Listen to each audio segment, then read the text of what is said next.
teman-teman PSUIS Learning Academy, apa kabarnya? Semoga sehat selalu dan jangan lupa menjalankan protokol kesehatan. Selamat datang kembali di training kita pada sore hari ini. Jangan lupa untuk menyalakan kamera, memasang virtual background, dan ikuti terus rangkaian acara pada hari ini untuk mendapatkan info-info mengenai pengembangan diri yang dapat membuat kita menjadi pribadi yang luar biasa dan lebih unggul.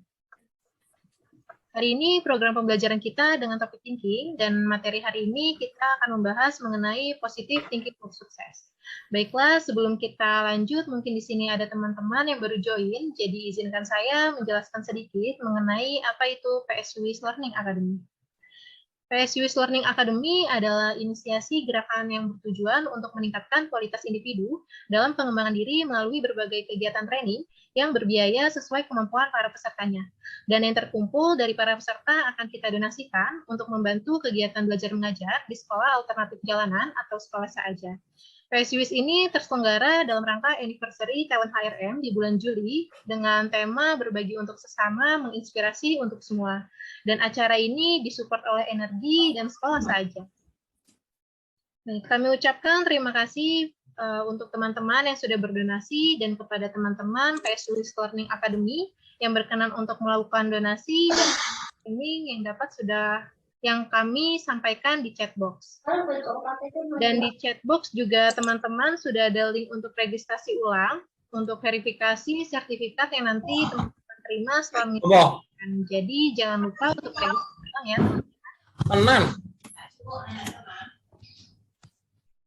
Baik, selagi semuanya bersemangat, kita capture terlebih dahulu momen ini dengan foto bersama. Mohon untuk menyalakan kamera dan melambaikan tangan. Saya hitung sampai hitungan ketiga. Baik, saya hitung 1, 2, 3. Baik, di halaman kedua, Bapak Ibu boleh menyalakan kamera dan melambaikan tangan. Baik, saya hitung 1, 2, 3. Oke, baik. Terima kasih untuk Bapak Ibu semuanya. Sebelum kita masuk ke materi dari fasilitator, kami akan perkenalkan fasilitator kita terlebih dahulu. Hari ini fasilitator kita adalah Pak Angga Wicaksono. Beliau Certified Professional Delivery Training dan Training Need Analyst, Trainer License di BNSP, Data Analyst, NLP, Sales Management, Office Management, E-Learning, Outbound Training and Engagement, Games Master of Photography, Videography, and Graphic Design. Beliau juga berpengalaman di Delivery Communication, Service Management Skills, Sales Management, Sales Motivation, DISC, People Development, Leadership, and Personal Effectiveness. Baik, perkenalkan hari ini ada Pak Angga, langsung saja kita sapa. Halo Pak Angga, bagaimana kabarnya Pak? Halo, selamat sore Bapak Ibu semua. Terima kasih. Dengan Mbak siapa ini? Maaf, tadi kita belum kenalan. Mbak Vena ya? Oh iya, Mbak Vena, salam kenal juga Bapak Ibu sekalian, salam kenal juga. Ya, terima kasih sudah menyempatkan waktunya kita untuk beramal bersama ya di acara ini. Baik, untuk mempersingkat waktu, kami persilakan kepada Pak Angga untuk menyampaikan sesi pertama dengan materi Positive Thinking for Success. Silakan Pak Angga. Baik, terima kasih Mbak waktunya. Ini ada yang angkat tangan nih, ada pertanyaan mungkin? Ada yang mau bertanya atau bagaimana ini? Mungkin boleh di-handle dulu, Mbak. Boleh, Bu Rafita, mungkin ada pertanyaan?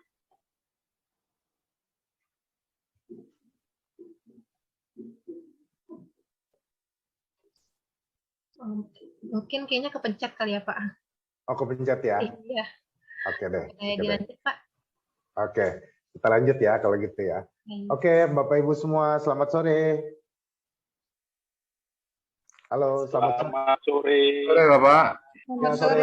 Selamat sore, Bapak. Ya, selamat sore. Terima kasih nih Bapak Ibu sudah menyempatkan waktunya untuk sedikit sharing bersama kita ya, berbagi di sini. Minta dipersiapkan sama panitia untuk Bapak Ibu sekalian untuk menyiapkan 5 lembar kertas dan alat tulis. Apakah sudah dipersiapkan semuanya? Karena ini nanti ada keperluannya untuk kita nanti pada saat kita sepanjang kita diskusi di pelatihan kita ini, Pak, Bapak Ibu. Apa sudah disiapkan? Sudah. Ya, Pak. Sudah ya? Oke, baik kalau begitu. Oke, sekarang kita mulai aja. Jadi sebenarnya sukses itu definisinya apa sih kalau menurut Bapak Ibu? Yuk, siapa yang mau sharing duluan? Siapa yang mau berbagi pendapat duluan boleh? Pak Wahyu mungkin boleh? Pak Wahyu? Boleh nih, Pak Wahyu senyumnya sore hari. Waduh, sumringah sekali nih. Luar biasa nih Pak Wahyu. Oke, monggo Pak Wahyu. Apa sih sukses itu? Karena definisi sukses buat masing-masing orang itu berbeda gitu. Tapi pasti ada jalinan tali merahnya di situ yang hampir membuat semua orang pasti beranggapan oh ini sebenarnya sama loh sebenarnya begitu. Jadi kira-kira sukses itu apa ya? Ayo saya pengen dengar dari 3 orang aja. Sukses itu sebenarnya apa sih?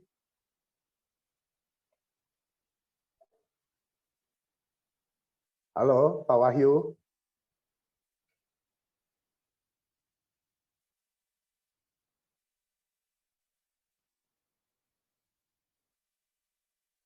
Ya, halo atau siapa boleh yang mau bersuara? Apa sih sukses itu sebenarnya?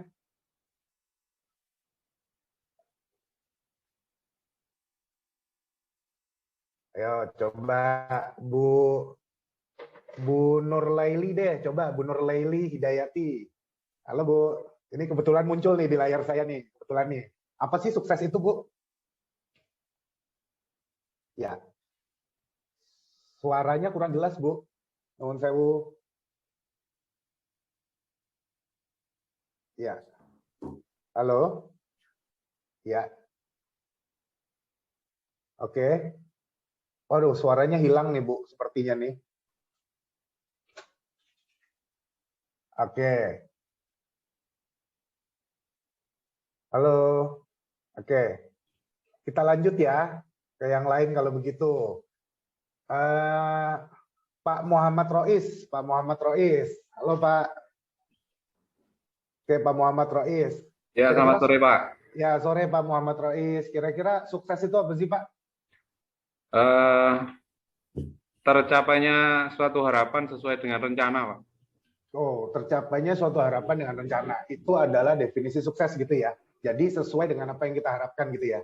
Oke, baik. Kalau gitu kita coba masuk deh. Sebenarnya definisi yang disampaikan oleh Pak Rois itu sebenarnya nggak salah juga begitu. Tapi pada saat kita melihat sebenarnya definisi sukses itu bisa kita lihat pada di materi kita di halaman 3, boleh di slide 3. Ya. Di slide 3 itu disampaikan definisi sukses adalah adanya opportunity atau kesempatan ditambah dengan adanya preparation. Sehingga ini akan menimbulkan kesuksesan. Begitu. Hal ini yang akan menimbulkan kesuksesan. Loh, kenapa kok bisa begitu gitu ya? Kalau misalnya kira-kira ada opportunity doang, tapi kitanya nggak siap, kira-kira kesampaian nggak suksesnya? Kesampaian nggak kira-kira? Nggak kesampaian ya. Tapi kalau misalnya kita udah siap-siap nih, tapi nggak ada kesempatannya, kira-kira kesampaian juga nggak suksesnya? Nggak kesampaian juga. Iya, makanya. Nah, maka dari itu harus ada yang namanya ada 2 ini nih, ada opportunity, ada preparation gitu ya. Salah satu bentuk dari opportunity sama preparation ini nanti akan kita bahas di dalam pelatihan kita ini, sehingga apa? Kita bisa menstimulir diri kita sendiri untuk timbulnya kesuksesan di dalam diri kita sendiri, gitu ya. Oke, kita masuk ke halaman yang berikutnya. Nah, di sini ada preparation for success ya. Di slide berikutnya ada preparation for success, di mana preparation for success ini adalah kunci sebenarnya. Kunci dari bagaimana kita menimbulkan persiapan untuk menuju kesuksesan diri kita sendiri gitu. Yang pertama yang harus kita ketahui adalah bagaimana kita bisa memiliki mapping atas diri kita sendiri, mapping atas kemampuan diri kita sendiri, atas kelemahan diri kita sendiri, atas apa yang perlu kita sampaikan kepada orang lain dan yang tidak perlu kita sampaikan kepada orang lain. Apa yang perlu, yang bisa kita handle, apa yang tidak bisa kita handle, sehingga memang perlu kita serahkan kepada orang lain begitu. Nah, di tahap kedua dari kunci tersebut adalah bagaimana kita bisa merubah mindset kita menjadi mindset yang sukses gitu ya, mindset yang sukses. Di mana mindset yang sukses itu perlu untuk dilatih setiap harinya, Bapak Ibu. Nanti kita akan mempelajari bagaimana caranya untuk menstimulir pikiran kita supaya kita bisa menjadi lebih sukses ke depannya gitu.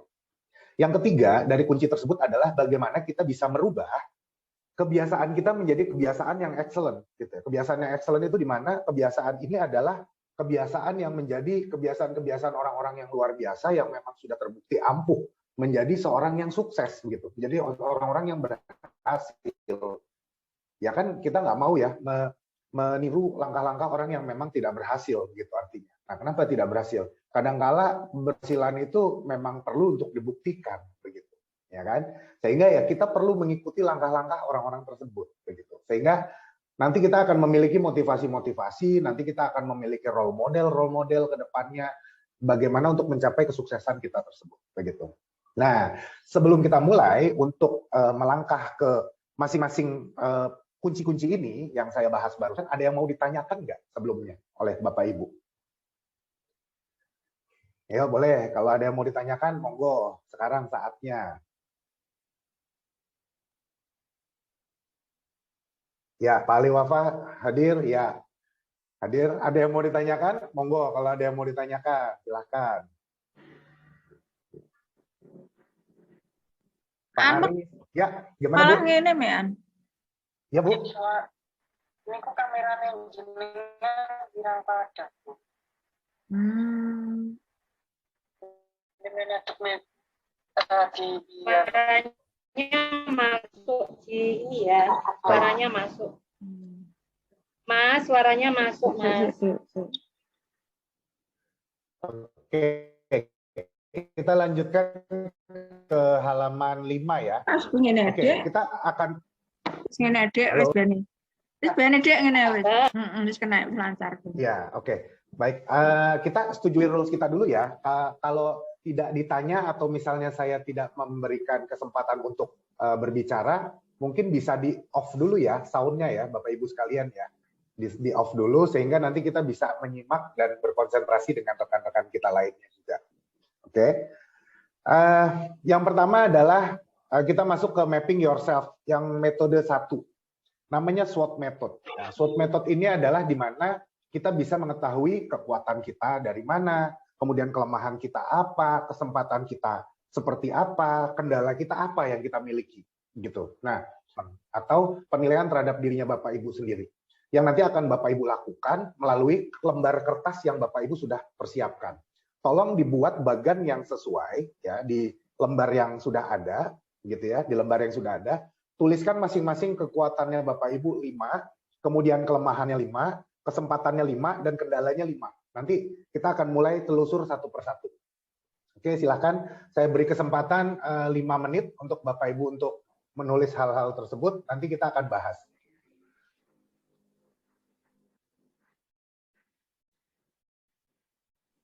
Kalau ada yang mau ditanyakan, silakan ya Bapak Ibu, bisa angkat tangan dulu atau nanti bisa langsung. Oke.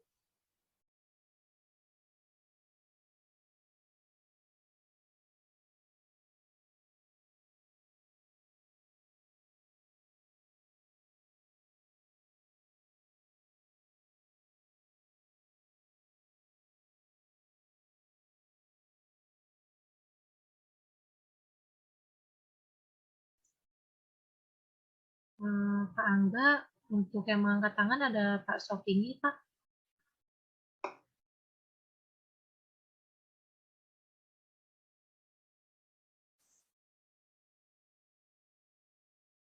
Pak Angga.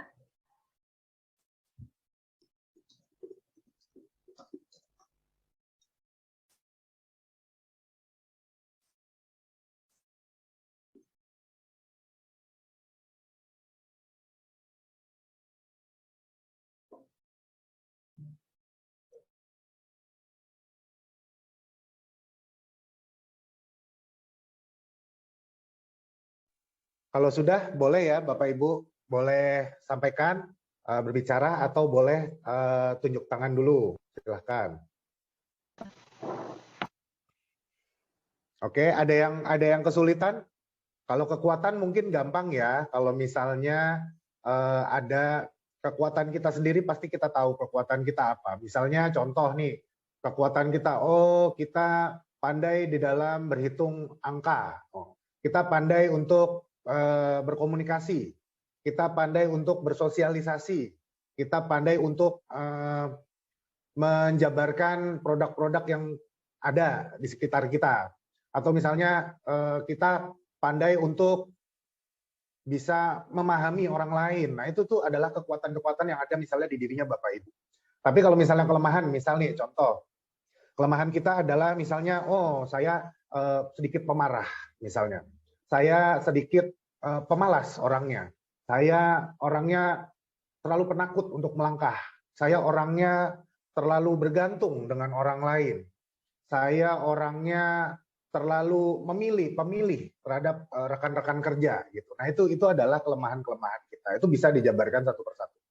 Yang kesempatan ya, yang kesempatan misalnya, oh ada kesempatan kalau misalnya untuk di pegawai negeri misalnya, saya memiliki kesempatan untuk bisa promosi jabatan karena saya dekat dengan salah seorang petinggi.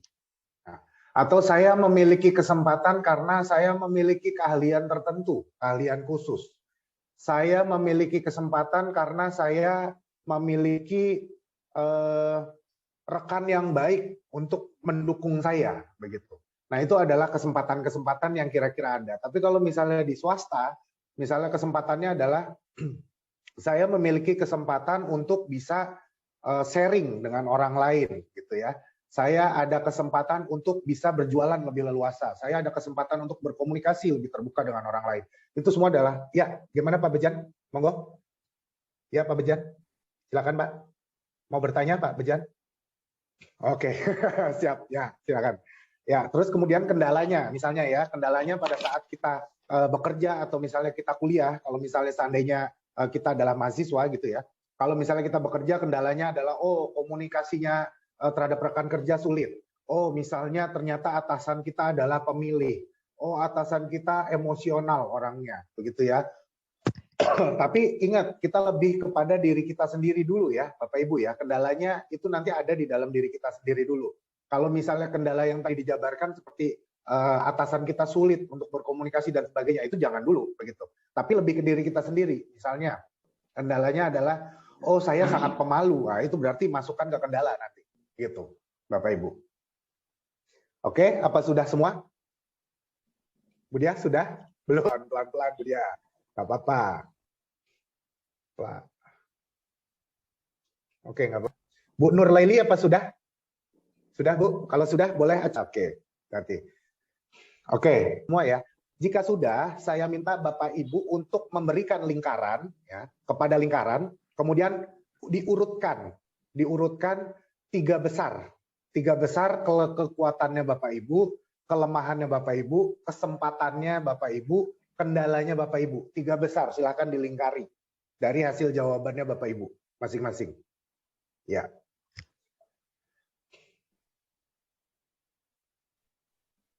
Silakan dilingkari dulu. Oke.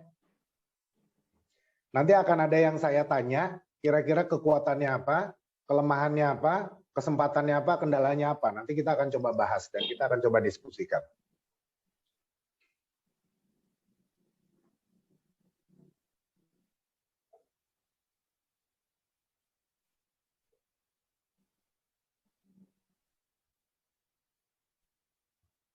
Ibu Reni, aktif, Ibu Reni?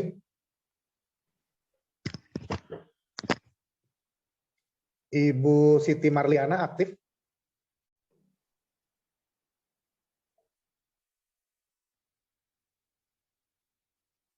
Ibu Rizka Wahyu aktif? Hadir. Hadir. Ini dengan Pak siapa? Maaf. Pak Rizka. Pak siapa? Rizka. Pak. Oh, Pak Rizka Wahyu ya. Siap. Oke, ya mohon maaf ya Pak. Tadi saya pikir Ibu tadi. Komindak tuh perdagangan. Iya, mohon maaf Pak. Komindak tuh perdagangan ya Pak ya? Dari Departemen Perdagangan ya Pak? Iya Pak. Oh iya, salam kenal Pak. Udah lama saya nggak ngajar di sana Pak soalnya. Oke.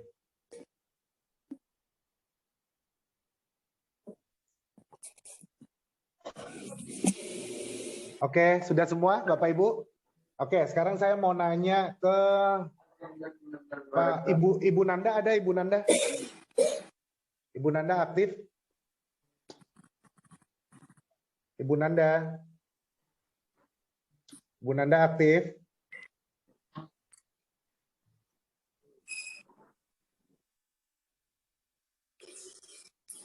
Oke, Pak Bapak atau Ibu nih, Setia Gunawati, Ibu ya? Halo, Bu Setia. Ya, soundnya Bu, sound. Ya. Soundnya Bu. Ya, oke. Soundnya boleh dihidupkan Bu Setia. Ya, oke. Ya, oke. Oke, saya lanjutkan. Ya, oke. Oke, kalau memang sudah semua, ya. Sekarang siapa yang mau volunteer untuk menyampaikan kekuatan dan kelemahannya yang dimiliki masing-masing? Boleh, silakan supaya bisa kita bahas.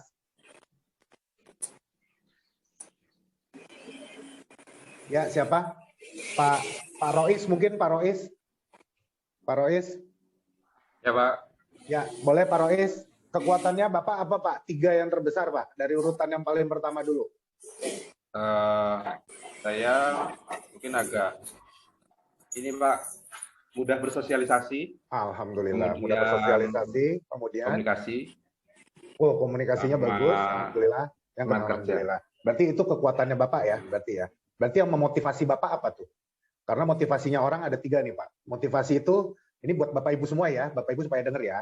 Motivasi itu yang terbesar dari manusia, yang pertama adalah 1, keluarga, yang kedua adalah harta ya, atau uang sebanyak-banyaknya, yang ketiga biasanya adalah tahta.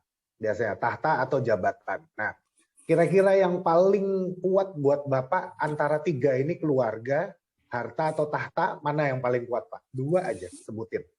Keluarga Keluarga nggih, sama harta, karena keluarga butuh harta, Pak.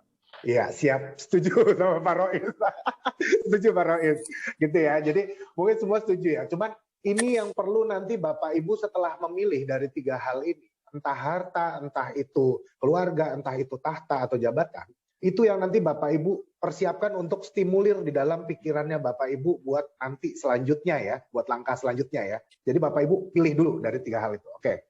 Sekarang Pak Rois, kendalanya Pak Rois apa sih buat di dalam dirinya Bapak sendiri itu apa sih kendalanya Bapak? Agak susah mengendalikan emosi. Agak susah mengendalikan emosi, oke. 1. Kemudian agak lambat mengambil keputusan. Agak lambat mengambil keputusan, 2, oke. Yang Dan ketiga, tentunya berimplikasi lambat dalam pekerjaan. lambat dalam pekerjaan, oke.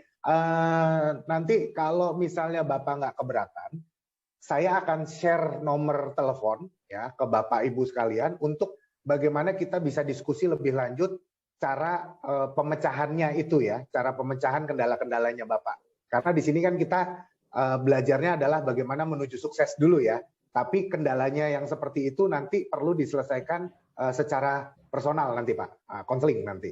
Nanti Pak Rois bisa WA sama saya Pak, terkait kendala-kendala saya ini apa ya Pak yang bisa dilakukan. Boleh nanti diskusi secara private ke saya melalui WhatsApp nanti, begitu. Oke, baik, terima kasih Pak Rois buat jawaban mappingnya. Mapping yang pertama, mapping yourself. Ini metode yang pertama adalah SWOT method. Ini yang perlu Bapak Ibu lakukan untuk mengembangkan diri Bapak Ibu menjadi lebih sukses ke depannya. Oke, catatan ini baru langkah yang pertama. Oke, kita akan masuk langkah yang kedua Bapak Ibu. Kita masuk ke halaman 6 ya. Di halaman 6 ini ada namanya mapping yourself yang terbentuk dari teorinya Johari Window namanya Bapak Ibu. Mungkin kalau misalnya orang-orang psikolog, orang psikiater pasti sudah mengenal dengan yang namanya teorinya Johari Window ya. Di mana Johari Window ini membagi menjadi 4 kutub yang berbeda ya, 4 kutub yang berbeda. Di mana ada yang perlu kita ketahui, ada informasi yang Bapak Ibu ketahui ya, dan ada informasi yang Bapak Ibu tidak ketahui, begitu ya. Nah, di kutub yang atas ada informasi yang orang lain ketahui sama informasi ini yang nanti akan membuat ya dari sudut-sudut ini yang akan membuat masing-masing pilihan segmen-segmen yang berbeda. Kalau bisa kita lihat di sini ada 4 segmen yang berbeda. Kita akan bahas yang pertama di area yang tertutup. Di mana area yang tertutup ini adalah area dari informasi yang sebenarnya Bapak Ibu ketahui, tapi orang lain tidak ketahui, begitu. Sehingga nanti apa hasilnya Bapak Ibu? Orang lain biasanya kecenderungannya hanya sulit berkomunikasi, sama akan ada kecenderungan komunikasi yang sedikit memaksa, begitu. Ada komunikasi yang sedikit memaksa antara satu dan lain pihak, gitu. Sehingga apa? Akan punya kecenderungan konfliknya sangat besar. Kecenderungan konfliknya akan sangat besar, begitu. Begitu ya. Nah, jadi perlahan-lahan kita akan mulai menanjak dari sudah membahas area yang tertutup. Yang kedua, kita akan membahas namanya area buta, gitu ya. Area buta ini adalah area di mana informasi yang orang lain ketahui, tapi Bapak Ibu nggak tahu nih sebenarnya. Tugasnya apa Bapak Ibu di sini? Tugasnya Bapak Ibu adalah bertanya dan berkomunikasi dengan rekan saya, apa kelemahan saya. Ngobrol caranya. Biasanya orang pasangan kita yang paling dekat yang paling tahu nih. Kekuatan kita apa, kelemahan kita apa. Paling hafal dia. Apalagi kalau yang sudah misalnya berpasangan atau sudah menikah di atas 10 tahun, wah udah di atas 3 tahun aja udah hafal nih ya. Kira-kira kelemahan kamu apa, kekuatan kamu apa. Ayo diterima semuanya. Diterima dengan baik sama Bapak Ibu semuanya ya. Sehingga dari area buta itu kita akan mulai perlahan-lahan akan bergerak menjadi area yang nanti kita akan ketahui, begitu ya.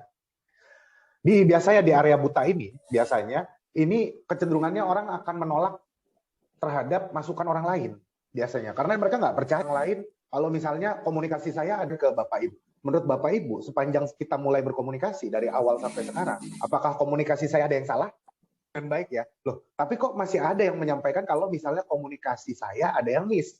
Nah, ini nih yang perlu Bapak Ibu aware, kan itu ya. Ada area-area yang sebenarnya kita nggak tahu. Tapi kalau misalnya sudah kita memiliki pembanding, sudah ada 3 orang lebih yang menyebut gitu, biasanya ya itu benar, kenyataan kalau memang hal itu benar gitu. Contoh, saya dinyatakan komunikasi saya bagus oleh sekitar ribuan orang, tapi hanya segelintir orang yang menyampaikan kalau 3-5 orang bahwa komunikasi. Artinya apa? Artinya sebenarnya komunikasi saya sebenarnya adalah baik, begitu ya.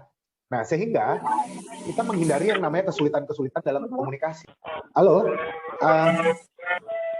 sudah azan ya? Sudah azan ya. Jadi kita jeda sebentar, kita jeda 3 menit, Bapak Ibu, sambil nunggu azan.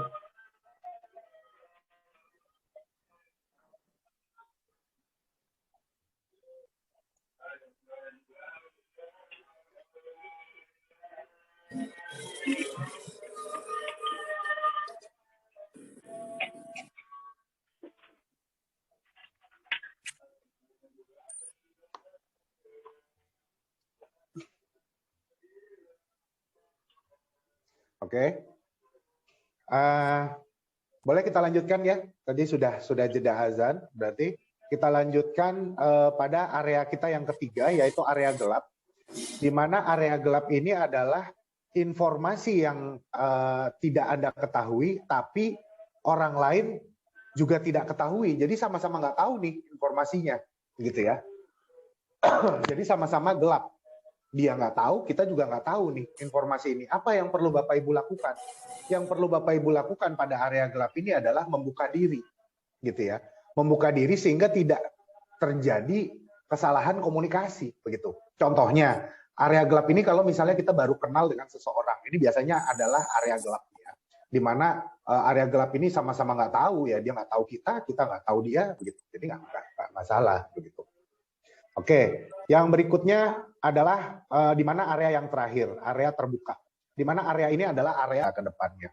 Di mana area ini adalah informasinya kita ketahui, diri kita sendiri, kemudian orang lain juga tahu, begitu. Jadi sama-sama nyaman untuk berkembang, begitu. Nah, sama-sama nyaman untuk berkembang. Oke. Sampai sini ada yang mau ditanyakan, Bapak Ibu?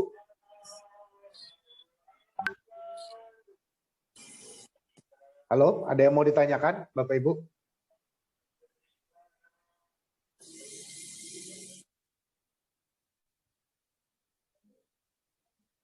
Nggak ada yang ditanyakan? Oke. Kalau tidak ada, cukup jelas ya, terima kasih. Kalau cukup jelas, berarti kita masuk ke yang berikutnya ya. Cara mapping kita, diri kita yang ketiga. Ya, cara mapping yang ketiga. Tadi mapping yang pertama gimana Bapak Ibu? Pakai metode apa tadi Bapak Ibu? Namanya metode apa? SWOT ya, SWOT method ya. Yang kedua metodenya namanya Johari Window. Kalau SWOT tadi kita caranya adalah self assessment. Kalau yang kedua di Johari Window kecenderungannya kita bagaimana Bapak Ibu?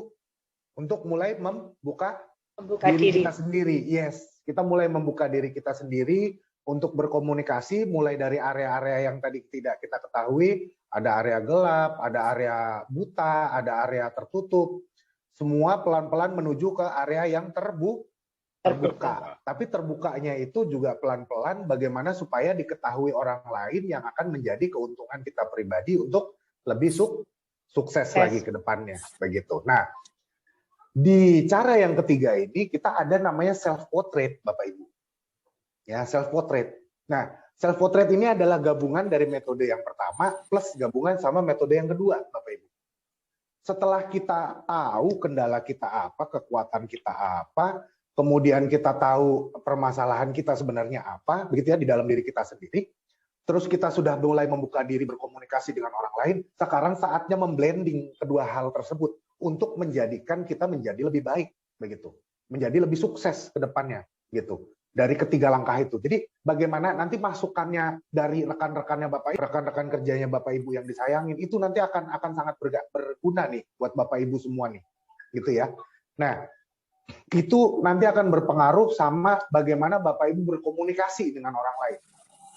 Coba deh tanya sama orang yang lebih dekat sama kita, yang biasanya jalan, makan sama kita bareng, setiap makan siang, beda dengan orang yang kecenderungannya mungkin agak sedikit konflik sama kita deh, misalnya. Pasti jawabannya dia akan berbeda. Sehingga nggak apa-apa, kita justru terima dari orang yang sering makan siang bareng sama kita, plus sama orang yang konflik sama kita. Nah, nggak apa-apa, langkah jadi maju lebih sukses lagi. Saya seringkali bertanya sama beberapa orang, rekan-rekan kerja saya, ada masukan nggak buat saya sendiri? Gitu. Oh enggak Pak, nggak ada masukan Pak. Gitu. Oh kalau nggak ada masukan, berarti kira-kira ada yang bisa ceritain nggak tentang saya apa? Kadang-kadang orang khawatir tuh kalau misalnya kita tanya soal masukan. Karena apa? Takutnya salah ngomong jadi konflik, ya kan? Makanya kita nanya, saya tuh orangnya kayak apa sih? Nah, jadi dipilih bahasanya yang lebih sederhana gitu. Jadi kita tuh kayak apa sih orangnya? Gitu. Nah, sehingga orang itu nanti lebih terbuka buat komunikasi sama kita, lebih terbuka. Oh, Bapak tuh orangnya begini loh Pak, Bapak tuh enak orangnya, baik, ngelindungin, tapi kok kadang-kala Bapak kok suka pemarah ya, kalau misalnya ini begini-begini. Tapi kalau misalnya Bapak pemarah, sebenarnya kita nyaman loh kalau misalnya setiap akhir bulan bisa ngobrol, makan-makan sama Bapak. Nah, itu semua masukan.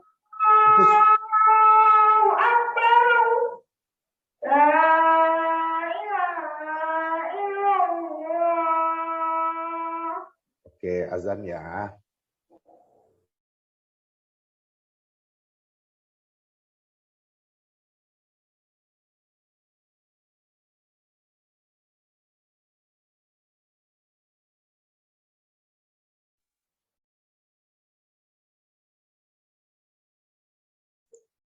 Pak Angga, maaf suaranya Pak. Oke, ya, terima kasih. Ya, oke. Setelah Bapak Ibu memblending kan self image kita sendiri, sebenarnya image kita itu seperti apa sih di mata orang lain?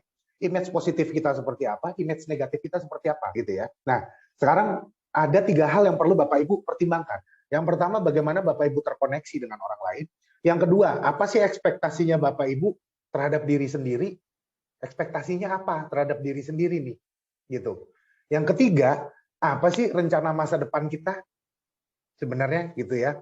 Nah, misalnya contoh begini, oh kita pintar berkomunikasi, ya. Padahal kita seorang level manajerial, gitu ya. Kita pintar berkomunikasi dan level manajerial. Ekspektasinya terhadap diri sendiri apa? Yang kedua ya, langkah kedua. Langkah kedua ekspektasinya terhadap diri sendiri adalah, oh berarti saya sebentar lagi akan jadi senior manager, begitu. Senior manager berarti saya perlu melakukan langkah-langkah seperti ini, gitu. Itu dijabarin. Kemudian future goal-nya apa? Oke, berarti saya dalam 3 sampai 5 tahun ke depan saya akan menjadi seorang senior manager gitu. Itu mindset Bapak Ibu. Itu akan terpola, itu akan termindset. Terus terpola di dalam pikirannya Bapak Ibu. Gitu ya. Nah, itu adalah bagaimana caranya nanti memapping Bapak Ibu terhadap diri sendiri. Mapping terhadap dirinya Bapak Ibu sendiri begitu. Oke. Sampai sini ada yang mau ditanyakan Bapak Ibu sebelum kita masuk lagi ke yang berikutnya?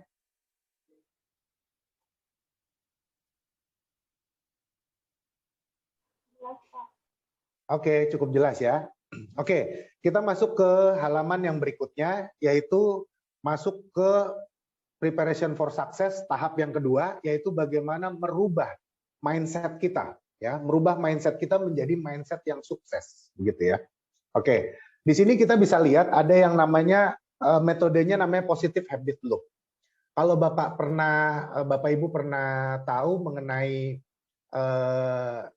tikus yang mengejar keju, ya, tikus yang mengejar keju, padahal di depannya dia ada labirin, gitu.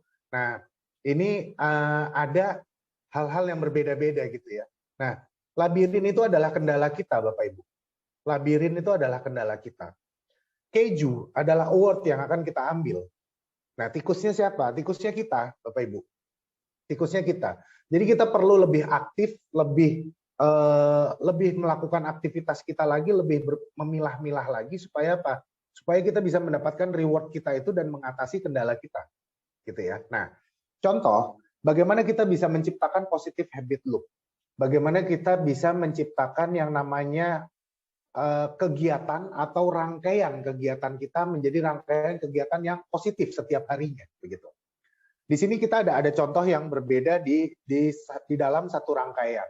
Yang pertama adalah pagi-pagi kita akan melakukan apa sih? Gitu. Oh, pagi-pagi, kita misalnya morning sport, gitu ya. Kalau misalnya anak muda sekarang, misalnya olahraga, morning sport itu olahraga.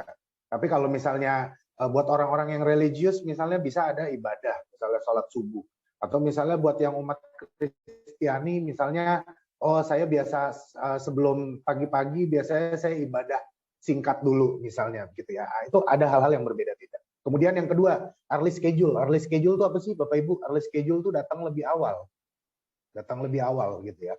Kemudian ada yang kemudian baru praying, ada yang baru afternoon meeting, jadi meetingnya selalu dilakukan sore hari. Kemudian yang terakhir adalah hangout setelah pulang dari kerja.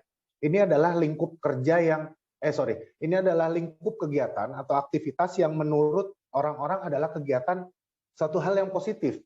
Loh, rewardnya mana sih? Gitu. Pertanyaannya kan gitu ya. Rewardnya mana sih, Pak, Bu? Gitu ya. Rewardnya mana? Oke.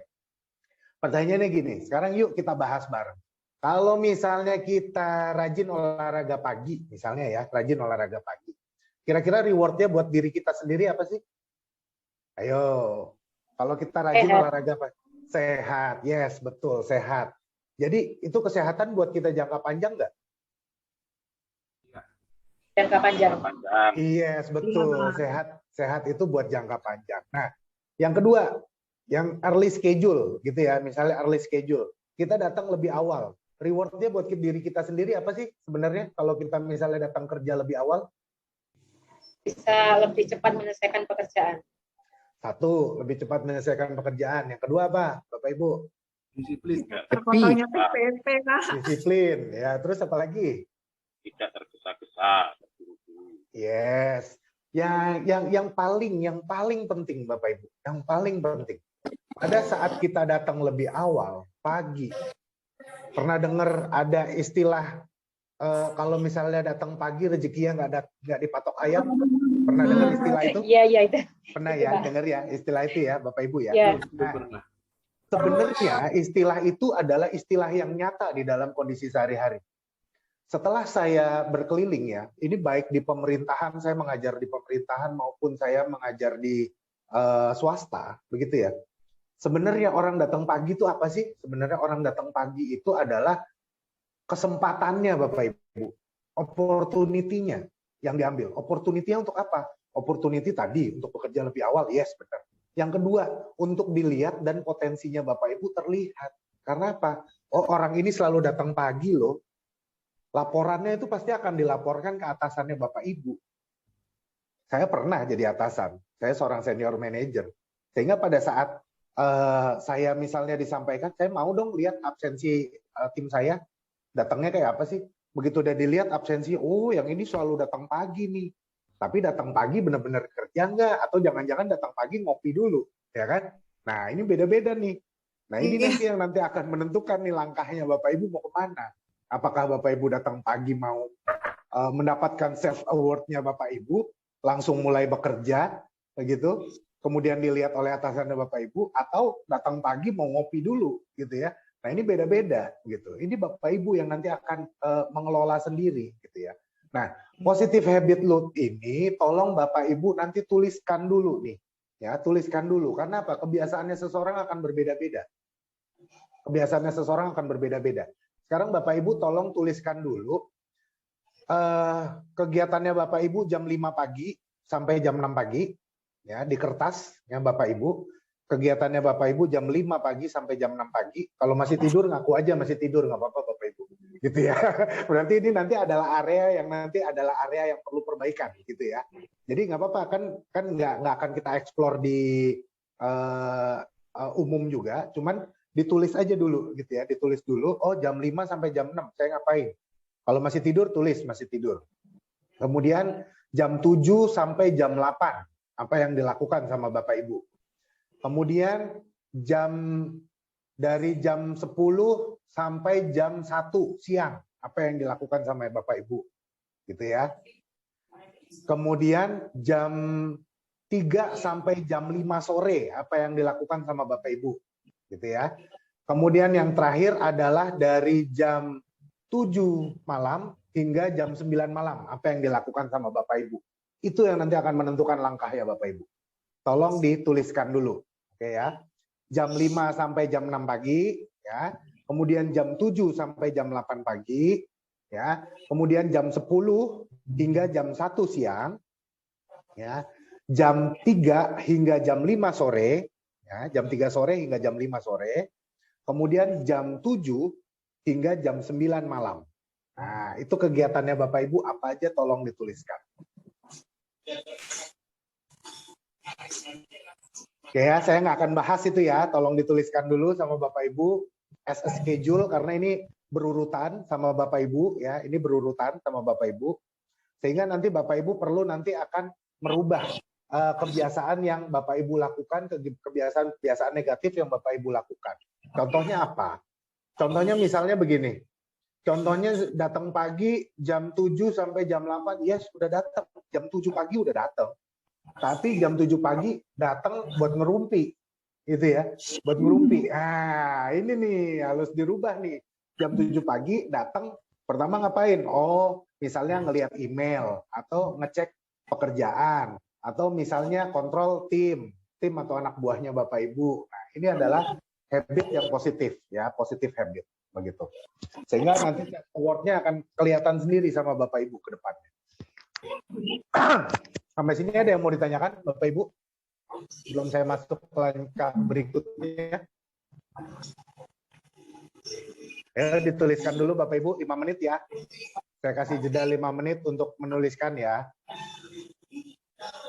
Jamnya tadi dari jam 5 pagi sampai jam 6 pagi ya. Jam 7 pagi sampai jam 8 pagi apa yang dilakukan sama Bapak Ibu. Jam 10 siang sampai jam 1 siang, jam 3 sore sampai jam 5 sore, ya. Kemudian jam 7 malam sampai jam 9 malam. Kegiatannya Bapak Ibu apa saja? Oke, silakan dituliskan dulu ya. Saya jeda dulu 2 menit ya. Saya jeda 2 menit.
Oke, sudah Bapak Ibu? Oke, sudah Bapak Ibu? Oke. Oke, kita masuk ke yang berikutnya ya, Bapak Ibu ya. Nanti saya akan review satu orang, nanti saya akan pilih untuk mereview semuanya. Untuk mereview semuanya jawabannya Bapak Ibu, sehingga Bapak Ibu tahu sebenarnya apa sih yang perlu kita lakukan dari hasil praktek-praktek kita ini gitu ya. Oke. Oke, kita masuk ke yang terakhir, yaitu habit of excellence. Nah, untuk penciptaan habit of excellence tadi ya, dari kegiatan-kegiatannya Bapak Ibu, contoh misalnya Bu Ida. Halo Bu Ida. Halo Bu Ida, ya boleh mikrofonnya dinyalakan Bu Ida?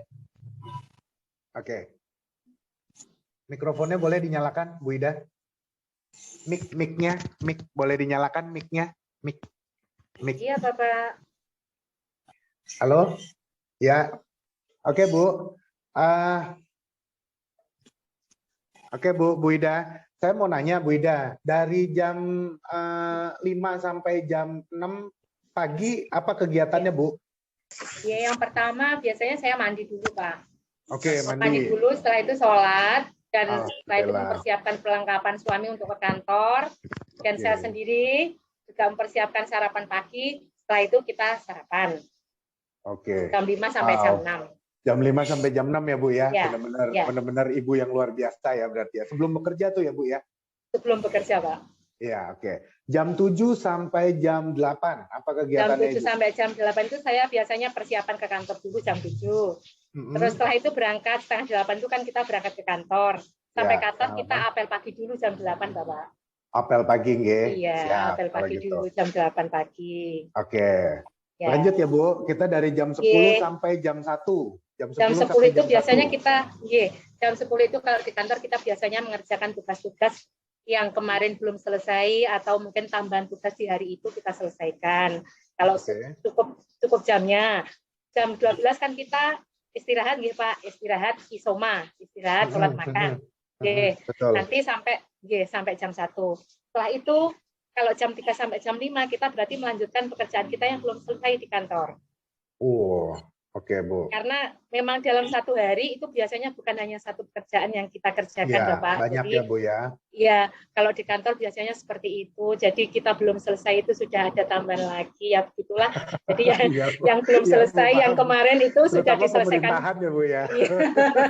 Jadi yang kemarin diselesaikan pagi, belum selesai sudah ada lagi. Jadi jam 3 itu kita biasanya mengerjakan tugas-tugas yang hari itu diberikan kepada kita oleh atasan. Setelah itu jam 3 biasanya saya sholat asar. Setelah menyelesaikan pekerjaan itu kalau belum selesai pun juga sholat dulu. Setelah itu kan kita jam 4 pulang Bapak. Jam 4 pulang. Setelah sampai rumah kita istirahat sebentar menyiapkan makan untuk suami. Wah, ya. Biasanya mantap seperti Bu. itu saya. Mantap Bu. Jadi sampai jam 8 malam sudah mulai masak lagi tuh ya Bu ya? Kalau yang sore itu kan kita sudah masaknya di siang hari Pak. Jadi saya tinggal menyiapkan aja. Tinggal jadi nyiapin aja ya. Ya tinggal nyiapin aja. Jadi kalau nanti yang jam 7 sampai jam 9 biasanya saya jam 7 itu setelah sholat maghrib kan nunggu sholat isya ya Pak. Jam 7 saya sholat isya. Setelah itu membantu anak untuk belajar karena saya punya anak juga yang masih duduk di kelas 9. Jadi saya membantu untuk belajar dan setelah belajar biasanya saya sharing dengan anak apa mungkin kesulitannya waktu di sekolah atau mungkin ada kesulitan sama temannya atau mungkin kesulitan waktu di les di bimbingan belajarnya, itu biasanya yang saya lakukan sampai jam 9 malam. Oke. Baik, kalau saya terima kasih dengan semua jawabannya Bu Ida. Sekarang pertanyaan saya cuma satu. Pernah nggak Bu Ida ngerasa lagi lowbat atau lagi lemah-lemahnya, lagi males-malesnya ngerjain sesuatu, kira-kira jam berapa tuh Bu? Kalau biasanya setelah pulang kantor Bapak. Yang pulang jam kantor jam ini, 7 ya Bu berarti? Ya, menjelang jam 7 itu, menjelang jam 7 Menjelang itu, jam 7 ya? Iya, setelah maghrib sampai menjelang jam 7 itu biasanya saya malas dan ngantuk, sudah capek sekali. Tapi kan masih ada tugas untuk ini Pak. Untuk di rumah ya. Iya. Baik. Oke, terima kasih Bu Ida. Berarti sekarang kita masuk ke materi yang berikutnya ya. Materi kita di halaman berikutnya yaitu bagaimana kita mengetahui siklus energi kita sebenarnya ya.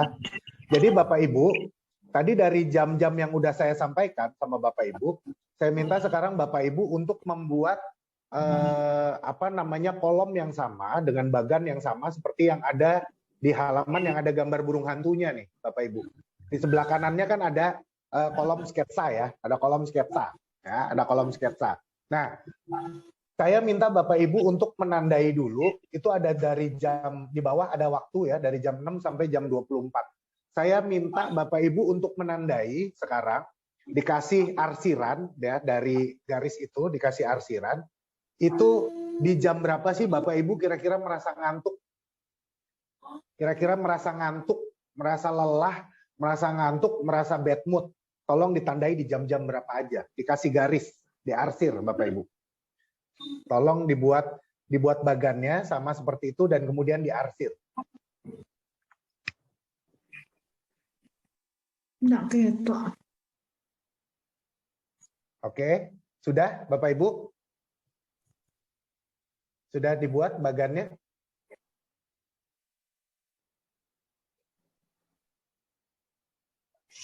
Sudah bagannya dibuat Bapak Ibu ya, dari jam 6 hingga 24 ya, sampai jam 24. Jam 6 pagi hingga jam 24. Ditandain bagan-bagannya, oke? Nanti saya akan tanya, kapan Bapak Ibu mulai merasa lelah, kapan merasa mulai bosan, kapan mulai merasa bad mood, itu ditandain. Bisa di jam-jam yang berbeda. Misalnya di jam 6 bisa, di jam 12 siang bisa, di jam 7 sore bisa. Silakan ditandai dulu sama Bapak Ibu bagan-bagannya.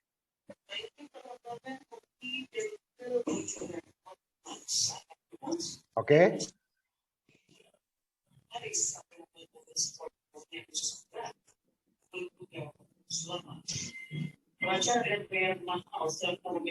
Oke ya, sudah ya. Sekarang saya tanya ya. Pak Bejan, oke Pak Bejan.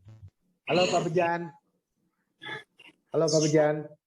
Oke, Pak Bejan bisa dengar suara saya? Ya, halo. Ya, selamat sore Bapak. Ya, sore Pak Bejan. Pak Bejan, di waktu-waktu kapan aja nih Pak Bejan ini merasa lelah di jam berapa aja? Merasa lelah, bad mood, bosan? Oke, terima kasih Bapak. Ya. Dan semua Bapak Ibu sekalian, pemirsa dimanapun berada, sesuai dengan Bapak narasumber, pertanyaannya kan di saat kapan saja betul. Merasa Pak Bejan merasa lelah, ya, dan bosan mungkin itu ya? Ya, betul.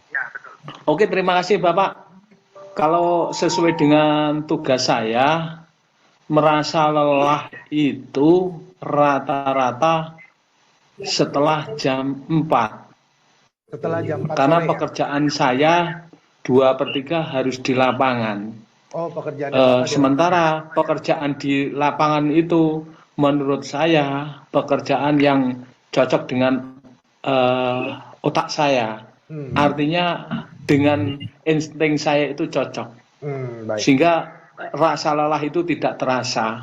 Namun setelah pulang dari lapangan, masuk di kantor, kurang lebih jam 3, setengah 4 itu masuk di kantor, yang mana secara kedinasan jam 4 itu sudah waktunya pulang. Setelah jam 4 kami melakukan cek log di kantor, atau mungkin bisa dari lapangan itu hampir jam 5 sampai jam 6. Kami berusaha di lapangan sekitar jam 4 lebih sedikit itu harus sudah targetnya nyampe di kantor. Namun ya mungkin ada 2% itu sampai tengah malam harus saya lakukan. Akhirnya capek saya itu capek ya. Capek saya itu kehilangan capek karena melebihi dari lelah saya. Sehingga tahu-tahu pulang dari lapangan itu di kendaraan itu tahu-tahu tidur. Iya, sama teman. Terima kasih. Sehingga saya merasa lelah saya itu lebih dari lelah, sehingga tidak terasa lelah saya itu. Karena saya itu punya kelebihan sedikit, kalau lelah tidak ada yang ganggu, tahu-tahu tidur dimanapun berada. Oh iya, Nah, siap Pak Bejan. itu kelebihan saya itu, Iya. Bagus sehingga itu, lelah Pak. saya itu Istirahat. hilang dengan tidak Namanya sengaja. istirahat singkat itu. Iya. Oke, baik, terima kasih banyak Pak Bejan. Oke, Iya. atas jawabannya. Iya. Makasih Bapak. Ya, terima Iya, kasih. iya. Saya belum jawab dulu ya terkait dengan pertanyaan saya tadi. Sekarang ada nggak orang yang semakin malam semakin bersemangat? Saya pengen tahu. Boleh. Semakin malam semakin bersemangat, ada nggak? Semakin malam sesuai dengan pekerjaan semakin semangat. Selain Pak Bejan. Oh, Pak gitu. Bejan tadi saya udah tahu. Pak Bejan saya udah tahu. Terima kasih Pak Bejan. Selain Pak Bejan, ada nggak yang lainnya Bapak Ibu sekalian yang semakin malam semakin bersemangat? Ya, boleh. Semakin malam. Oke, Ibu Anggita ya, Ibu Anggita. Oke, Ibu Anggita Kristiasari. Semakin malam semakin bersemangat. Boleh sharing sedikit Bu Anggita? Kira-kira semakin malam semakin bersemangat, kenapa? Karena kondisinya kan sudah semakin tenang. Jadi kalau semakin malam semakin enak. Halo, Bu Anggita. Iya Pak, Ya. Semakin malam semakin bersemangat. Bersemangatnya tuh apa Bu? Dalam pekerjaan? Apakah dalam bersosialisasi?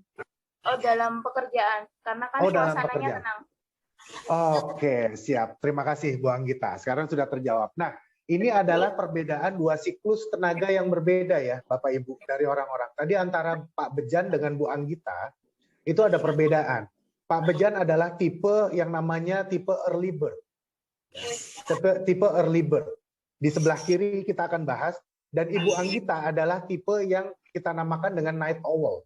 Ya, di mana kedua orang ini adalah memiliki hal-hal yang berbeda. Di mana kalau misalnya early bird, semua pekerjaan diusahakan selesai sebelum siang hari, maksimal sampai jam 3 sore, Bapak Ibu. Semua pekerjaan, semua hal-hal yang rumit, semua hal-hal yang kompleks, semua hal-hal yang memiliki komunikasi yang lebih tinggi komunikasinya, itu biasanya early bird perlu selesaikan antara pagi dari jam 6 pagi hingga jam 3 sore. Ya. Tapi sebaliknya, berbeda dengan orang-orang yang night owl. Orang-orang yang night owl itu malah makin bersemangat dia. Setelah jam 3 sore hingga jam 10 malam, dia makin bersemangat. Ya. Itu orang-orang night owl. Sehingga Bapak Ibu perlu bedakan, kalau tadi Bapak Ibu menentukan kegiatan-kegiatannya Bapak Ibu dalam kegiatan-kegiatan positif, gitu ya, di positif loop yang tadi di awal. Nah, Bapak Ibu menentukan kegiatannya, energi cycle-nya Bapak Ibu berdasarkan itu. Ya, energinya Bapak Ibu sendiri nih. Kalau saya udah mulai bad mood, wah, kalau udah mulai jamnya saya bad mood, jamnya saya udah mulai bosen, jamnya saya mulai ngantuk, hindari pekerjaan-pekerjaan yang kompleks, Bapak Ibu. Ya, sehingga apa? Ini nanti akan meningkatkan kesuksesannya Bapak Ibu nih. Kita sedang merencanakan kesuksesan kita kan, gitu ya. Sehingga kita merencanakan kesuksesan kita supaya jam-jamnya kita sendiri mengerjakannya itu jadi lebih tertata begitu.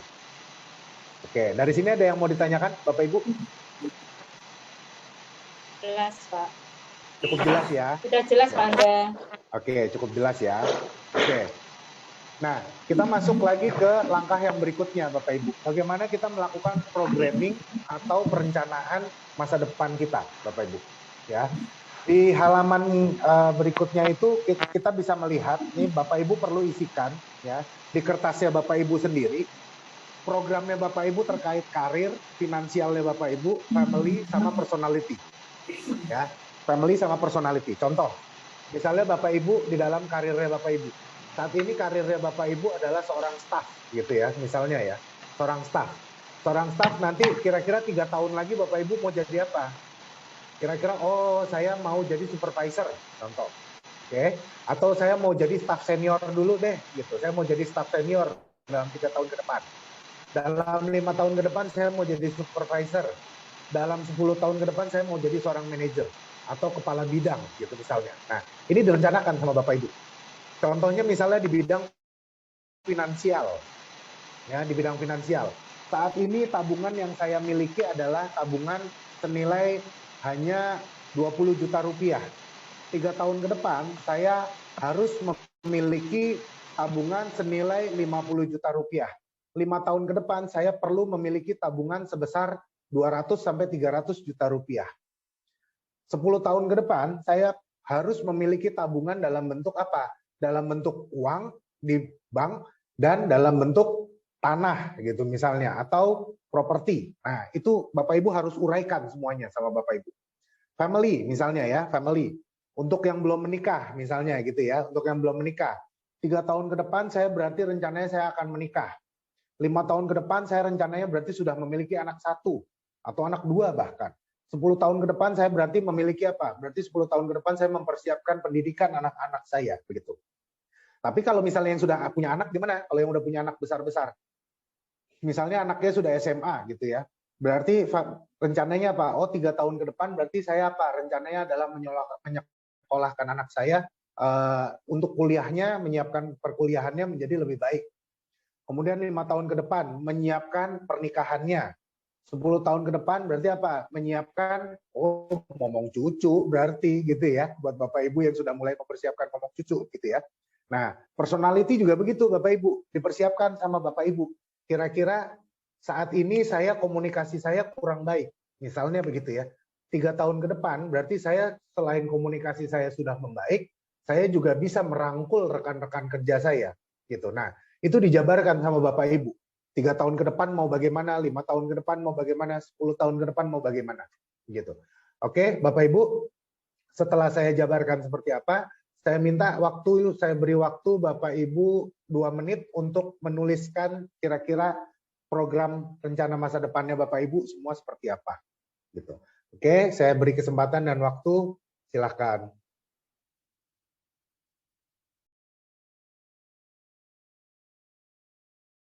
Kalau ada pertanyaan boleh langsung ya Bapak Ibu ya, boleh langsung nanya aja ya.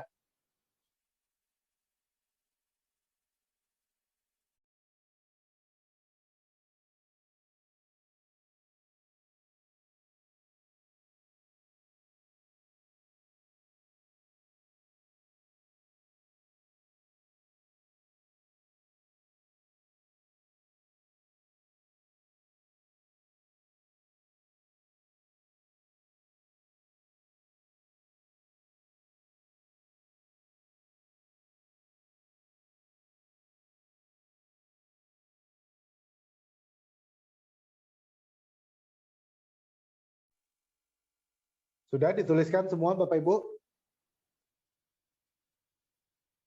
Oke, dituliskan semua ya Bapak Ibu ya, karena ini nanti lembaran-lembaran ini nanti yang akan menjabarkan Bapak Ibu ke depannya nanti di akhir ya.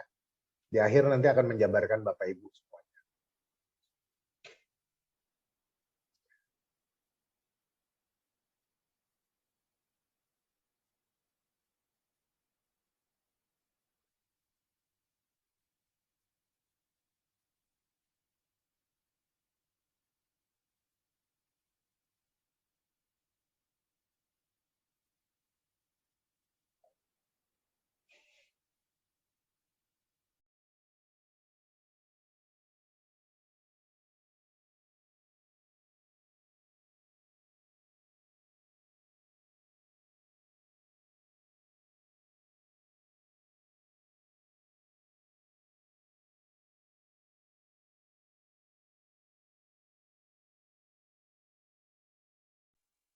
Oke, sudah Bapak Ibu?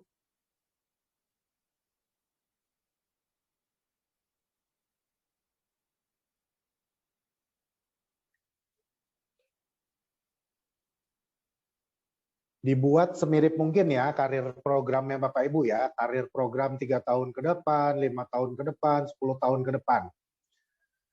Perencanaan finansialnya Bapak Ibu mau seperti apa 3 tahun ke depan, 5 tahun ke depan, 10 tahun ke depan. Perencanaan keluarganya Bapak Ibu 3 tahun ke depan, 5 tahun ke depan, 10 tahun ke depan. Personalitinya 3 tahun ke depan, 5 tahun ke depan, 10 tahun ke depan seperti apa Bapak Ibu? Ya. Silahkan diprogram perencanaannya Bapak Ibu ke depan untuk kesuksesannya Bapak Ibu sendiri masing-masing.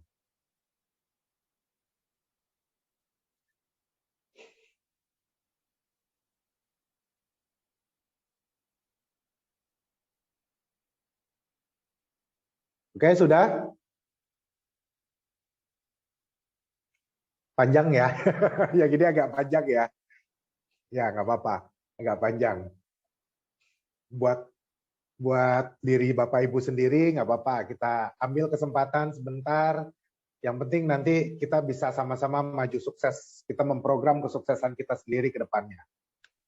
Amin. Amin.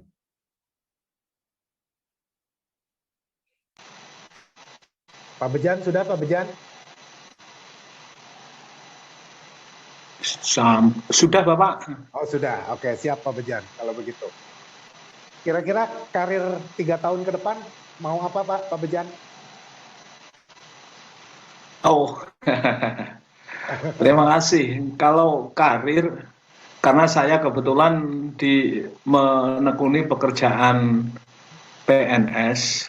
Kalau karir ya mengikuti tugas-tugas, yang penting melaksanakan tugas-tugas yang menjadi beban PNS itu. Masalah itu nanti harus menjadi apa, tipe saya tidak mau minta. Seperti itu.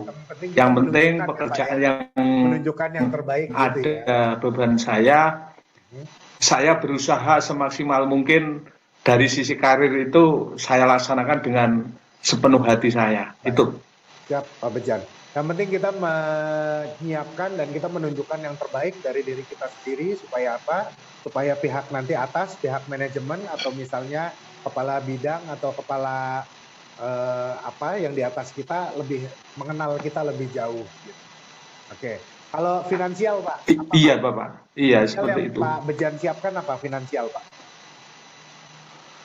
Kalau finansial ini asumsinya kan keuangan. Ya betul.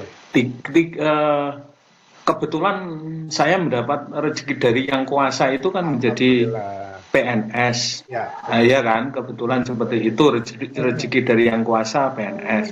Otomatis ya selama saya bisa melaksanakan tugas dengan sebaik-baiknya, insya Allah rezeki yang resmi pada saya itu akan mengikuti. Sehingga rezeki apa yang ada pada saya, baik itu rezeki besar, banyak atau kecil, itu merupakan rezeki dari Yang Kuasa. Sehingga saya, ya itu yang saya gunakan demi kehidupan saya dan keluarga. Baik, terima kasih Pak Bejan. Saya pindah ke peserta lainnya, Pak Aris Harsono. Sudah selesai semua Pak Aris? Pak Aris, sudah selesai semua? Ya, Pak. Sudah selesai, Pak Aris Harsono. Halo. Sudah selesai semua, Pak Aris? Ya. Belum ya? Bisa dikatakan selesai, bisa enggak juga nih. Oke, siap. Kalau gitu, personality apa yang pengen Bapak tingkatkan dalam 3 tahun ke depan, Pak? 3 tahun ke depan mungkin saya ingin pengembangan diri, lebih percaya diri aja, Pak ya. Lebih percaya diri ya? Selama ini saya merasa kurang confident kelihatannya ya. Oke, baik. Nanti buat terkait kendala-kendala dan sebagainya, tadi seperti yang saya sampaikan di depan, kalau misalnya ada yang mau dibahas langsung, bisa ada sesi konseling sama saya, bisa langsung. Oh, iya. Nanti saya kasih nomor by WA, ataupun bisa melalui call nanti langsung. Ya, Bangga. Ya. Siap, terima kasih Pak Aris jawabannya. Ya. Oke, kita masuk ke yang selanjutnya ya. Bagaimana kita bisa menciptakan habit of excellence kita ya. Nah, di materi kita yang selanjutnya ada build self discipline ya. Biar gimana pun self discipline itu penting ya, Bapak Ibu ya. Untuk kita menuju kesuksesan kita sendiri. Kalau misalnya kita tadi sudah mencanangkan, kita sudah melakukan programming buat diri kita sendiri ke depannya. Kalau misalnya nanti 5 tahun ke depan kita mau punya tambahan tanah. Saya pribadi nih, saya 5 tahun ke depan saya sudah memprogram buat diri saya sendiri, saya mau investasi tanah saya berkembang, begitu ya. Nah, kalau kita kurang di dalam self discipline, gitu ya, self discipline ya itu nggak akan tercapai ya Bapak Ibu. Tapi coba kita ingat-ingat diri kita difungsikan, coba Bapak Ibu sekarang merem, jabarkan dirinya Bapak Ibu, bayangkan sebagai seorang kungfu Shaolin, ya, seorang pesilat dari kungfu Shaolin, gitu ya. Bayangkan dirinya Bapak Ibu, apa aja yang perlu Bapak Ibu lakukan sebagai seorang kungfu Shaolin gitu ya, sesuai digambar. Harus ada kerja kerasnya Bapak Ibu untuk mencapai hal-hal yang sudah kita programkan itu. Ya, harus ada keinginan yang kuat, harus ada keinginan yang keras Bapak Ibu untuk mencapai keinginannya Bapak Ibu di yang program-program yang Bapak Ibu tuliskan itu tadi.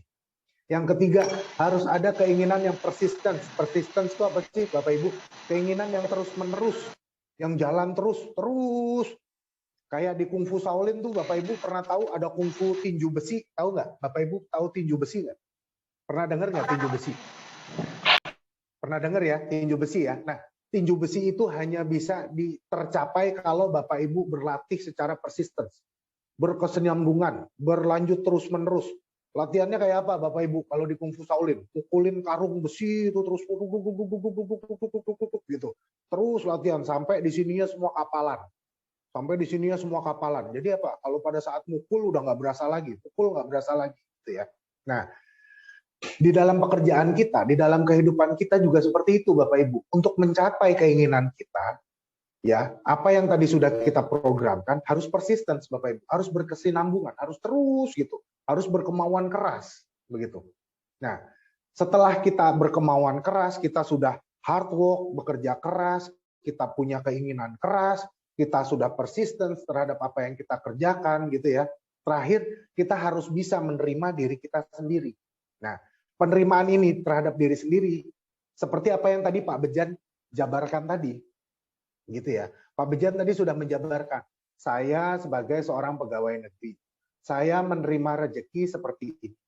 Berarti saya akan menyisihkan 10 hingga 20% dari pendapatan saya untuk mencapai cita-cita saya seperti yang saya sudah tuliskan di program saya ini.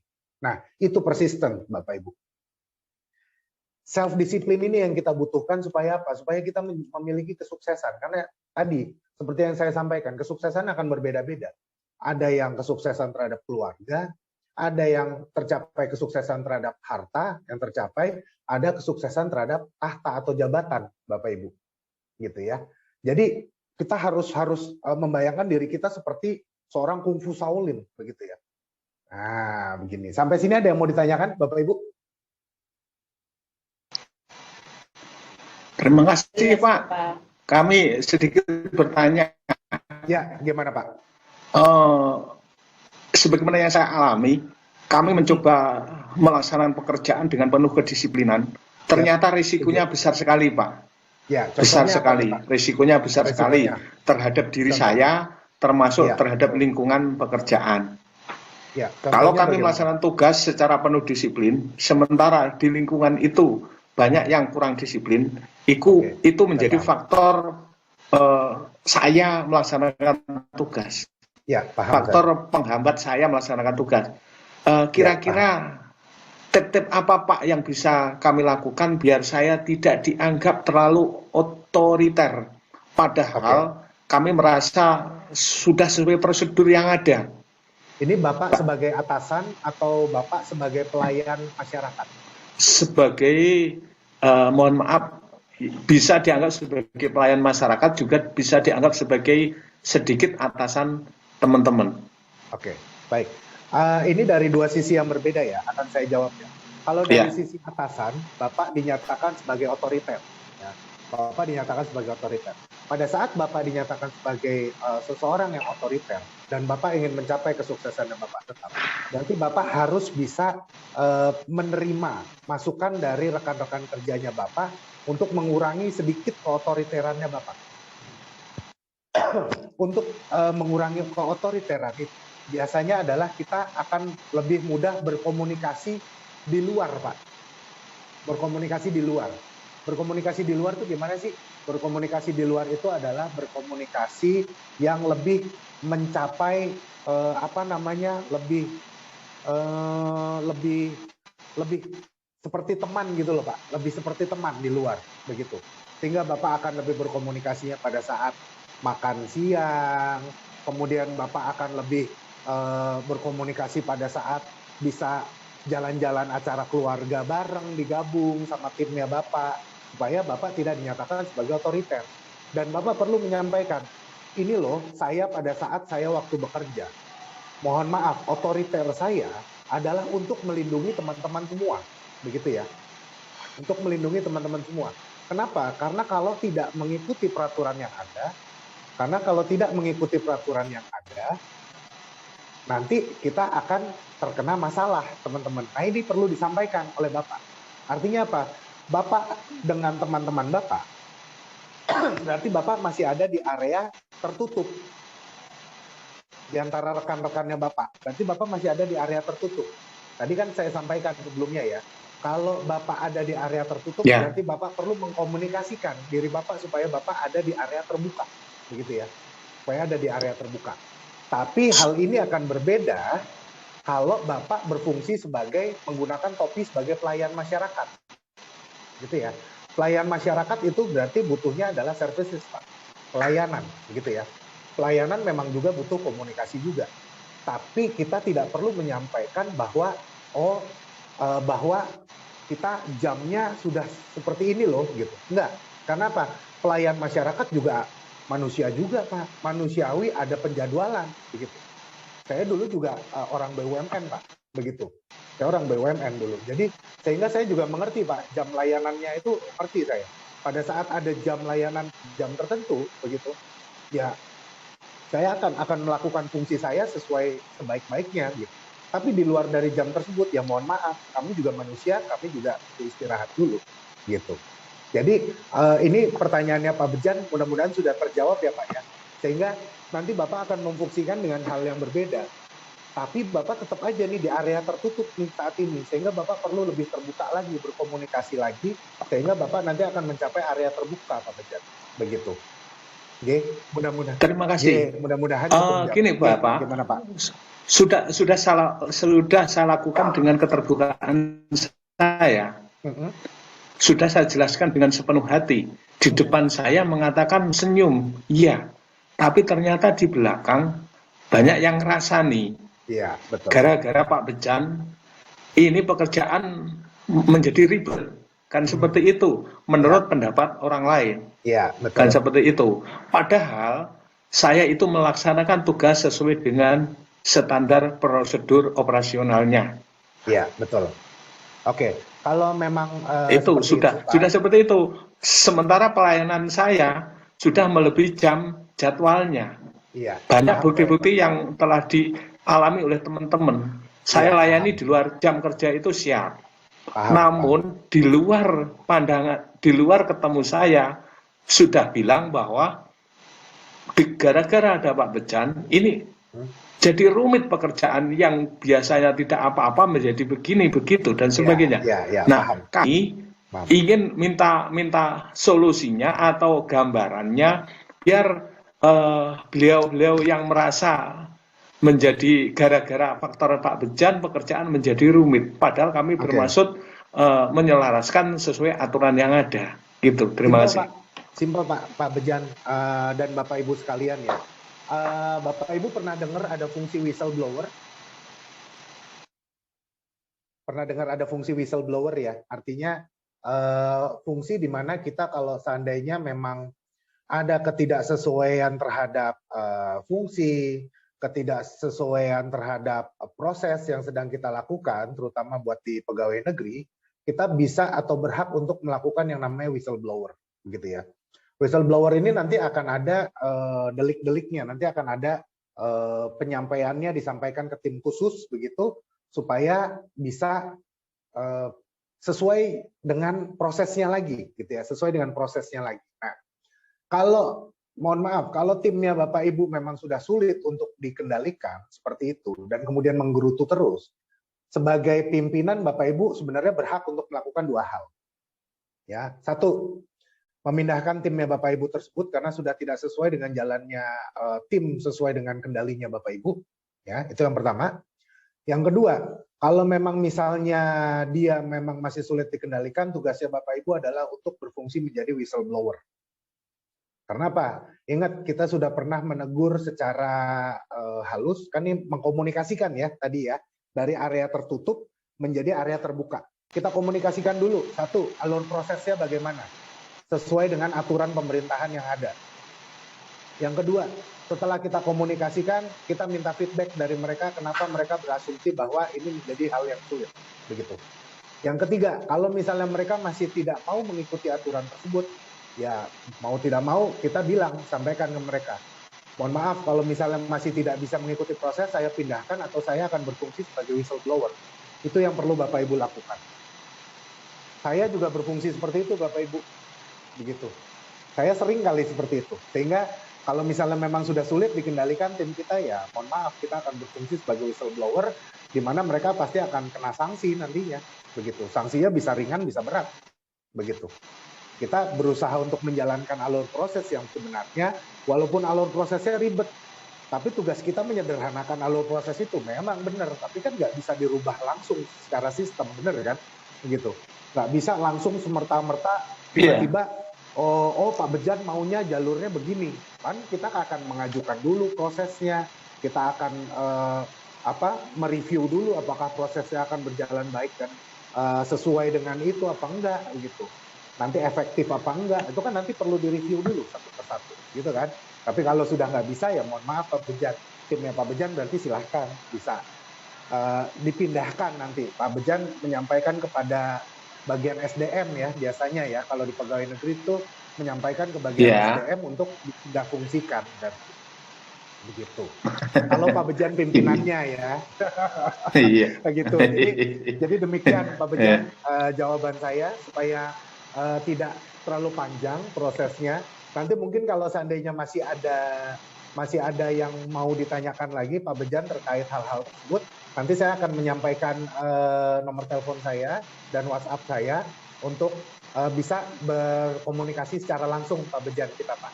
Karena kelihatannya nih masih ada yang mengganjal nih dari Pak Bejan. Nanti nih. Terima kasih Bapak. Terima kasih banyak Pak Bejan. Oke. Iya, kita lanjutkan ke materi berikut ya, karena kita juga masih mengejar waktu ini. Kita sudah over waktunya sedikit. Nah, ini adalah nanti bagaimana kita supaya menuju kesuksesan yang lebih baik lagi, habitnya kita lebih sukses. Yaitu nanti kita perlu untuk menganalisa kegiatan kita sehari-hari, ya seperti yang Bapak Ibu tadi udah tuliskan di dalam rangkaiannya Bapak Ibu tadi, ya di depan tadi, jam 5 sampai jam 6 apa, jam 7 sampai jam 8 apa, jam 10 sampai jam 1 apa, jam 3 sampai jam 5 sore apa, kemudian jam 7 sampai jam 9 malam apa, gitu ya. Nah, aktivitasnya itu nanti dibagi dua sama Bapak Ibu. Pertama work activity, ya, yang sebelah kiri, sama ada social activity. Ini dibagi dua sama Bapak Ibu. Ya, dibagi dua sama Bapak Ibu. Nah, nanti Bapak Ibu jabarkan. Kemudian tapi pada saat Bapak Ibu memilih aktivitas yang positif, yang penting buat Bapak Ibu, yang mendukung kemajuannya Bapak Ibu, tolong dipertimbangkan 3 hal Bapak Ibu. Ya, tolong dipertimbangkan 3 hal. 1, kepentingannya apa aja sih sebenarnya Bapak Ibu?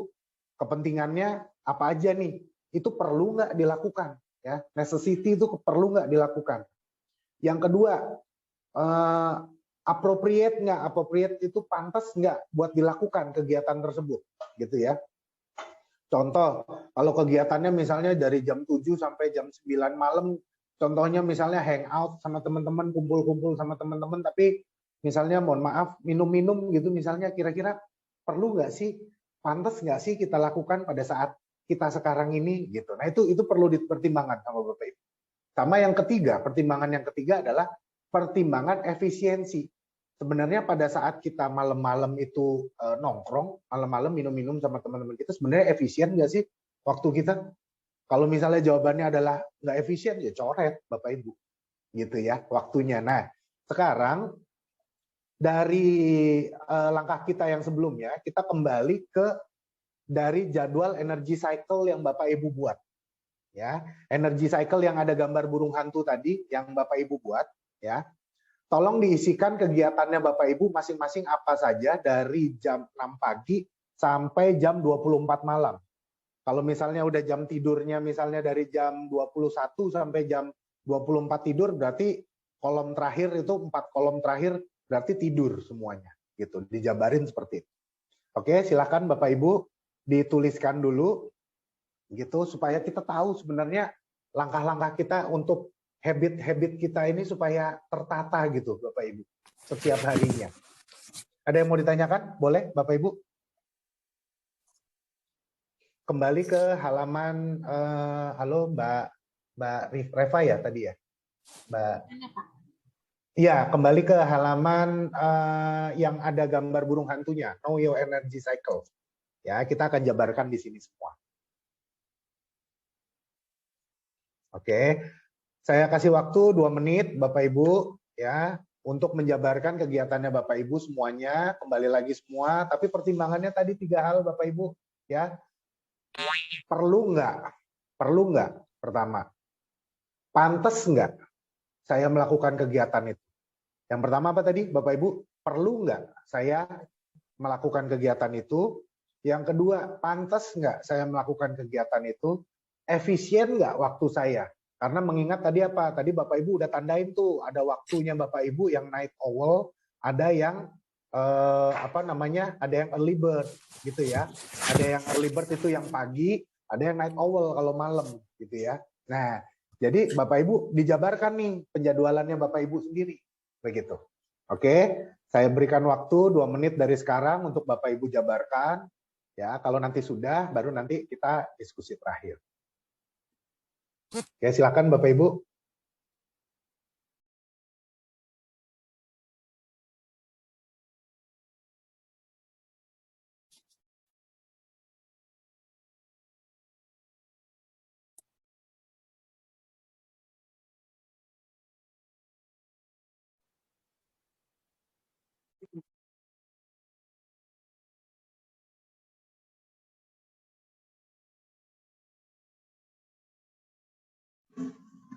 Oke, sudah semua Bapak Ibu?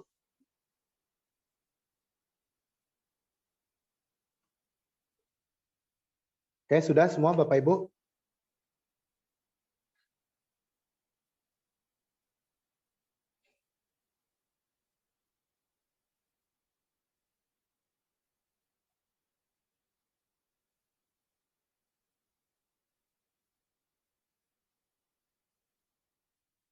Oke, kalau sudah Bapak Ibu, ya dengan demikian Bapak Ibu sudah mengetahui bagaimana caranya Bapak Ibu untuk pertama, satu, apa aja Bapak Ibu tadi untuk mengetahui mapping dirinya Bapak Ibu sendiri. Untuk menuju kesuksesannya Bapak Ibu, apa saja kendalanya Bapak Ibu, kelebihannya Bapak Ibu, potensi yang Bapak Ibu miliki apa, kesempatan yang Bapak Ibu miliki apa, kendalanya apa yang dimiliki sama Bapak Ibu. Kemudian Bapak Ibu sudah bisa melihat juga kalau misalnya Bapak Ibu sedang berada di area tertutup, area gelap, area buta, saatnya Bapak Ibu untuk bagaimana membuka diri dan berkomunikasi sehingga menjadi di area terbuka, begitu ya. Nah, yang kemudian, yang berikutnya, yang ketiga, setelah Bapak Ibu mengetahui diri Bapak Ibu seperti apa, kekuatan dan kelemahannya, terimalah masukan dari orang lain, kekuatan dan kelemahannya Bapak Ibu, masukannya seperti apa dari orang lain, gabungkan dan jadikanlah self-image-nya Bapak Ibu sendiri, gitu ya. Pada saat sudah itu semua terbentuk, Bapak Ibu, saatnya untuk menciptakan habit-nya Bapak Ibu yang lebih baik. Nah, saat ini yang Bapak Ibu tadi tuliskan di kolom yang tadi, yang Bapak Ibu gambarkan, itu adalah semua habit positif yang Bapak Ibu miliki. Jadi tolong Bapak Ibu milikilah keinginannya Bapak Ibu, keinginan keras, untuk berjuang menjadi lebih baik lagi, untuk menjadi lebih sukses lagi ke depannya. Oke, Bapak Ibu, kalau tidak ada pertanyaan lagi, saya akan akhiri sampai di sini. Saya akan berikan nomor saya, ya. Nomor saya ada di 0877, ya. Saya akan tuliskan juga 0877. Bentar, saya akan tuliskan.